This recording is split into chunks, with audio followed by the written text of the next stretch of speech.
I don't like it.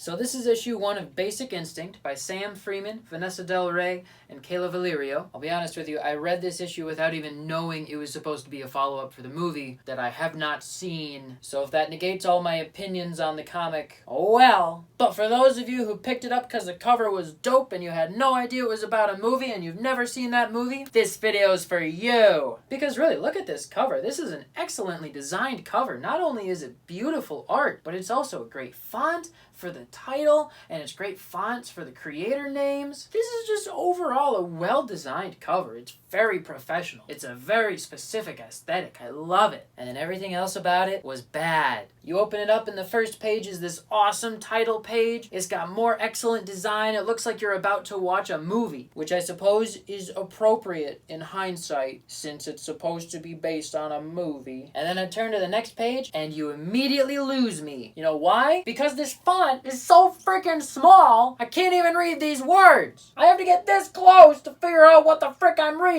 And then it changes to white letters on a red panel for the words, and it's even harder to read. I'm calm.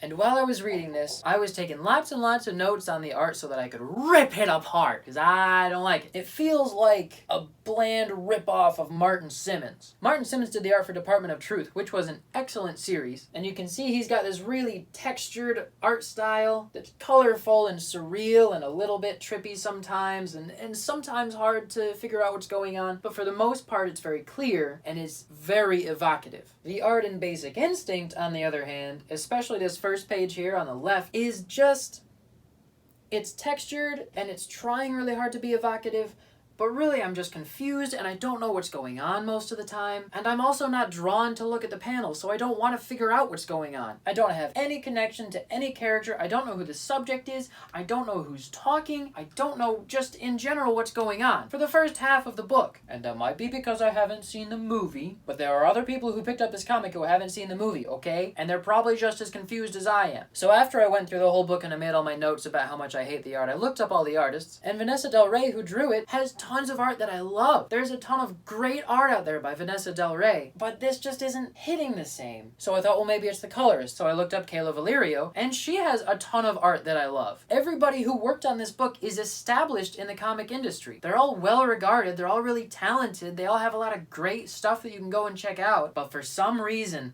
when they all got together on this book, it doesn't work. These 2 pages in particular bother me because it looks like Del Rey is using charcoal for a lot of the main lines, which is something that a lot of artists get away with. John Cassaday uses charcoal in his work all the time, and it's awesome. But using the charcoal on these main lines here just makes the line seem non-committal, or it makes it seem like it was scanned in at a low resolution. It just makes it seem like there's no form, like the artist wasn't committed to putting a character on the page. It feels far away and unfinished. Not to mention, I don't even know what's going on in this scene. Why is there a snake? Why is there a person dancing? Why does the snake suddenly decide to kill her and then not eat her? I'm so confused! I guess I just gotta watch the movie so that I can enjoy the comic book that I bought. Anyway, everybody who worked on this book has great work otherwise, but overall, they did not come together to be a dream team on this book. And now as far as the writing goes, first of all, the lettering just makes me so angry because I can barely read it, and then I don't know who any characters are, but that's on me, I understand. But then this narrative that's going on during the performance piece at the beginning is supposed to be like deep and philosophical and be raising questions that are trying to get to the nature of the universe. But I just don't care. It's a philosophical discussion that I just don't care about. And I don't know why, because normally I'm there for philosophical discussions in comic books. But this one just doesn't hit me. And it's not until halfway through the actual book that we get dialogue between characters that we can latch onto. And even then, sentences that people say are split into more word bubbles than they need to be. And sometimes you have to do that to save space, or because you don't want people to have to look at a giant word bubble with 4 sentences in it because they're going to see that and think, too much work, and just not read it. And you don't want people to skip your word bubbles, but they broke these down way too much. Too many word bubbles for how many sentences there are. It breaks it up into bite-sized chunks that don't feel natural. You wouldn't put pauses at the places where they're broken up, so why are they breaking them up? The dialogue itself is okay. I don't care about any of the characters. I don't particularly like any of the characters. It doesn't feel super stiff, though. It seems like pretty natural dialogue, and they're giving us exposition, but they're also giving the characters character. The part where the detective offers the other guy watermelon bubblegum is the best line in the whole book, because it is the most human part. It's the part where you go, oh, okay, they're real people. I don't love the art.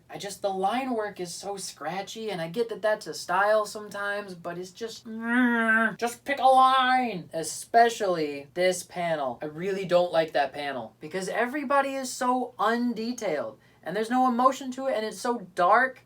I don't get any sense of really what's going on, except for that he's leaving a building. And if all we need to know is that he's leaving a building, then why'd you put all that extra stuff in there? And then I've got no idea what's going on at the end of the issue, which is probably because I didn't see the movie. It's interesting. It's definitely an interesting idea. But then the last page is such a non-existent cliffhanger. I do not care about the cliffhanger in this issue. Who texted him? Why do I care? What are the consequences of that text? What are the stakes that we're dealing with here? I feel like this book is so conceptual, but there's nothing to grab onto. The idea is really cool, and he's trying to do a bunch of things all at once so that the world is vibrant and complicated, but I just don't care. Sorry, Sam. And the art in general is so uninviting. I don't enjoy looking at it. I don't want to look at it, so I don't want to figure out what's going on in all these panels that are so dark and so undetailed. I don't get it. You have so much great talent working on this book, and it just came out so flat. Like, maybe I'm supposed to have knowledge before going into this from the movie, right? Maybe watching the movie is supposed to be a prerequisite. But can you guarantee that everybody who bought this book has seen the movie? No. I think you want to have a larger audience than just people who know this movie, right? And as somebody in that audience, I'm lost, and I don't feel the need to come back to learn more. But like I said earlier, isn't that such a nice cover? What a nice cover. So I'm going to rate issue 1 of Basic Instinct a 4 out of 10. And I honestly feel like I should rate it lower. I just know that I'm probably missing something important here. And if I rate it a 3 out of 10, that seems like just doubling down on ignorance or something. I don't know. It could have been so much better. All you needed was like a 2-page, here's what happened in the movie, just somewhere in there. Or you could have any character just say, hey, remember those things that happened that one time? That's all we need. All I need to know is that things happened before this that were important, that are going to be related to this. But I don't know that. It's just a bunch of weird new stuff all at once, and it feels like it's connected, but I don't know how, and it's just confusing. 4 out of 10. What do you think? Today's question comes from Patricia Starr, and she wants to know, where were you on 9/11? Well, I was only 3, so probably playing with Hot Wheels in the living room. Or was I?